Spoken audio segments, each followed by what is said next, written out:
What's up guys, it's Tommy here and welcome to a brand new Trent huge contract update because various respectable and reputable journalists dropped huge updates around the Trent contract saga, and we will get all the details in this video. And also let me know how are you feeling ahead of the Liverpool Manchester City game, and we have a huge Konate injury update in this video as well in the second part of the video, so stick around for that. And if you enjoy these, make sure to leave a like. If you are new around here, I make Liverpool FC news videos every single day, so make sure to subscribe and turn on the bell notifications so you never miss the latest updates. And Liverpool sources are strongly stating that Liverpool are calm about Trent Alexander-Arnold's future and talks have begun over a new deal. He earns less than Van Dijk and Salah right now, bringing home just under £200,000 per week, like 180k. The new offer will bring him in a line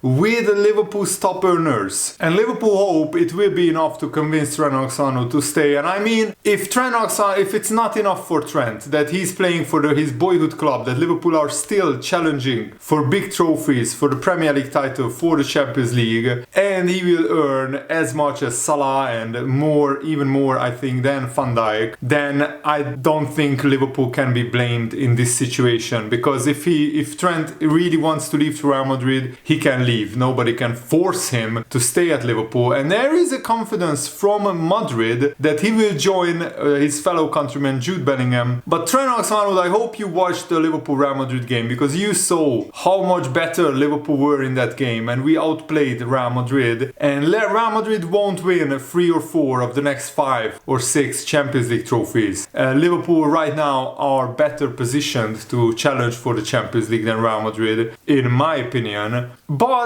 another news outlet is saying that he made a huge contract U-turn, because previously it was reported that Trent Alexander-Arnold will reject Liverpool's contract offers and he will go to Real Madrid. And in a bid to keep Trent Alexander-Arnold, owners FSG have tabled a contract offer of £400,000 per week, which would make him the highest paid player in English football and the highest paid player in Liverpool as well. I don't think Liverpool can do much more than that. We are stretching our finances as much as possible in terms of offering Trent the highest wages that Liverpool can afford, and that is £400,000 per week, which more than doubles his salary, just to keep that in mind. And there now appears to be genuine belief that Trent Alexander-Arnold will remain at Liverpool. A big U-turn from a few weeks ago, when Spanish outlet Relevo were among those Spanish newspapers claiming that Trent Alexander-Arnold will join Real Madrid, but you know, they claimed that Vinicius Junior will win the Ballon d'Or as well. So they are just speculating and trying to feed information to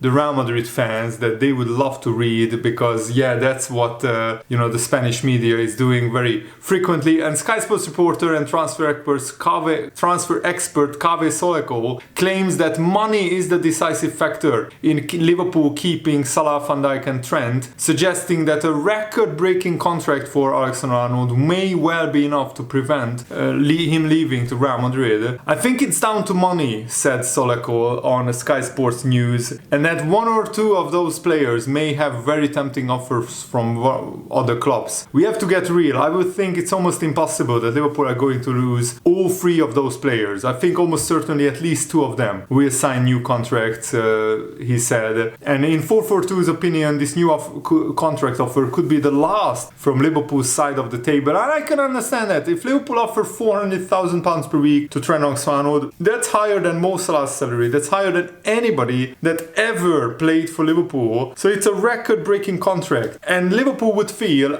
we did everything we could, and it's not down to just money. If Trent rejects that, it's not just down to money. If he's earning 500k at Real Madrid and 400k at Liverpool, don't tell me he went to Real Madrid for money, because then he could go to Saudi Arabia and earn twice that amount. He's going there because he thinks Real Madrid have a better chance of winning trophies and titles, and he thinks maybe if he goes to Real Madrid that he has a better chance of winning the Ballon d'Or at Real Madrid than at Liverpool. But I think that's a pipe dream. A right back winning the Ballon d'Or, he would have to have incredible seasons, scoring a lot of goals, getting a lot of assists, and Real Madrid winning everything for him to be even considered for the Ballon d'Or. And strikers, attacking players will always be ahead in the voting compared to a right back. So if he really wants to win the Ballon d'Or, he might as well stay at Liverpool, because he doesn't have a real chance, a genuine chance of winning the Ballon d'Or, even if he goes to Real Madrid. Again, that is just my opinion.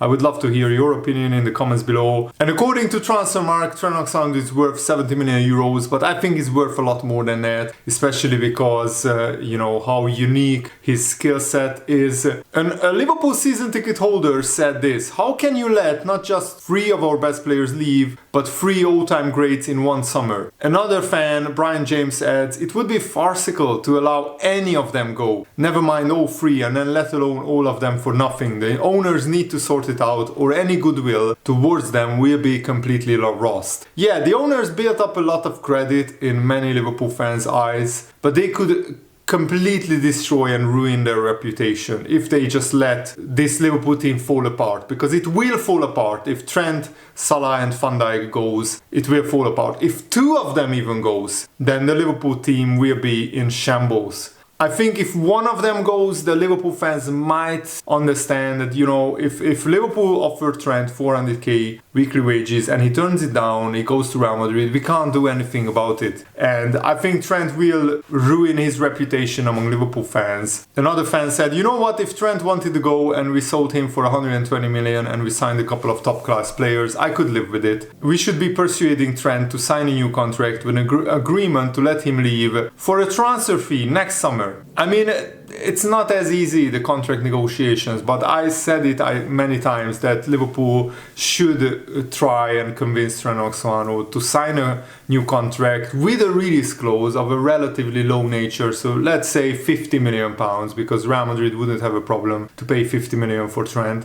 And that way Liverpool gets some money for Trent and he doesn't completely ruin his reputation among Liverpool fans. Tom Balogun, a journalist in the Daily Mail, is reporting that Trent Alexander-Arnold contract talks have hit major obstacle, with Liverpool unwilling to offer star higher wage than Salah or Van Dijk. And that is contrary to other reports. So it's very, very difficult to judge which journalist is right and which is wrong. And of course, they won't reveal what kind of contract offer Liverpool put on the table. But I think Liverpool absolutely should offer Trent Alexander-Arnold as high a wage as Salah, and maybe even higher than than Virgil van Dijk, because frankly, Trent is the future captain. He's the future of Liverpool Football Club if he stays, and he still has another 7 or 8 years in his career. So he should be earning more than Van Dijk, because in the long term he's more important to Liverpool than Van Dijk, because Van Dijk is going to leave Liverpool in 2 or 3 years anyway. Trent could play another 5, 6, 7, 8 years for Liverpool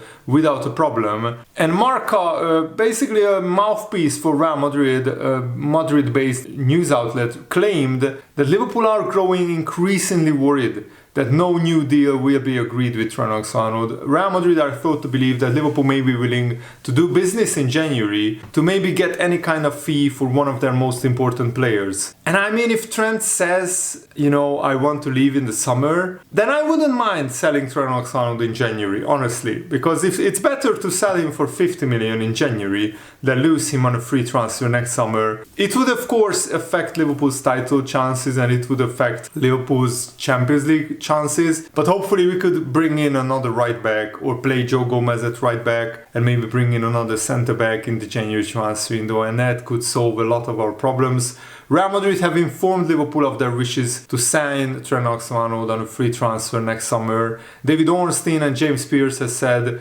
the very latest. The report says Liverpool are trying to renew Trent Alexander-Arnold's contract, but so far there is no agreement in place. There is strong interest from Spain. Liverpool would like to keep hold of him, but there is no clear picture of the outcome right now. And Carlo Ancelotti was asked about Trent Alexander-Arnold leading up to the Real Madrid game, and he said, I'm sorry, but I cannot think about Alexander-Arnold. He's not my player. I have a good memory of Everton, and I consider Liverpool, with usual respect, fantastic club and supporters, but I'm still an Evertonian. And some people say, well, that's why you lost to Liverpool, because you are an Evertonian.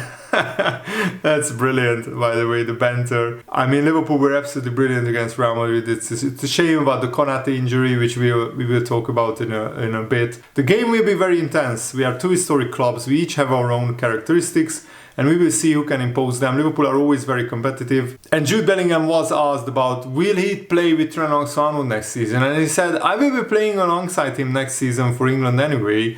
That will be a guarantee, but he's a Liverpool player. It would be disrespect to come to his home today with a big game and talk about something that could be misconstrued, so it's important to take that pressure off him. I want him to do really well normally, just not on Wednesday. Where Trent didn't play, he was an unused substitute, but he's in line to start against Man City, and great, because Conor Bradley picked up a hamstring injury and Konate picked up a serious injury. He posted on Instagram that it's so frustrating to pick up this injury, and reports are saying that he could be sidelined to 5 to 6 weeks, so potentially 1.5 months, which is devastating because Liverpool will have some of the toughest games and the toughest schedule in the month of December, and Konate could miss the whole of the December games. And with Man City, Newcastle and Everton coming up, I'm hoping Joe Gomez will step up big time. And Joe Gomez was one of Liverpool's best players last season. He had to play centre-back, right-back, left-back and even centre defensive midfielder last season. And he absolutely excelled in almost all of the positions. The most surprising to me was left back. After a couple of shaky games, Gomez really played so well at left back when both Tsimikas and Robertson were out injured. But some people were even worried that Konate could suffer a season-ending injury, and thankfully that is not as serious. Konate said, we start the recovery process. One thing I promise is I will come back and be the best I can be once again. And these are the games that Konate could miss. The Man City game, obviously, Newcastle, Everton, very hard games. Girona, Fulham, Southampton, I'm not worried about that. Tottenham, Liverpool, West Ham, Liverpool and Liverpool, Man United. Those are the 3 other really big games that we will miss Konate in, because he has been the best centre-back alongside Van Dijk. Honestly, he has been on the same level as Van Dijk. But Joe Gomez will deputise, and we have Kwanzaa who will get more playing time now in this really crucial period, and he needs that for his development. So, one man's loss is another man's gain. This is the great time for Gomez and Kwanzaa to really step up and deliver for Liverpool. So come on Liverpool, I'm so excited for the Liverpool-Man City game. Thanks for watching guys, hope you enjoyed this. Have a nice day, see you later, goodbye.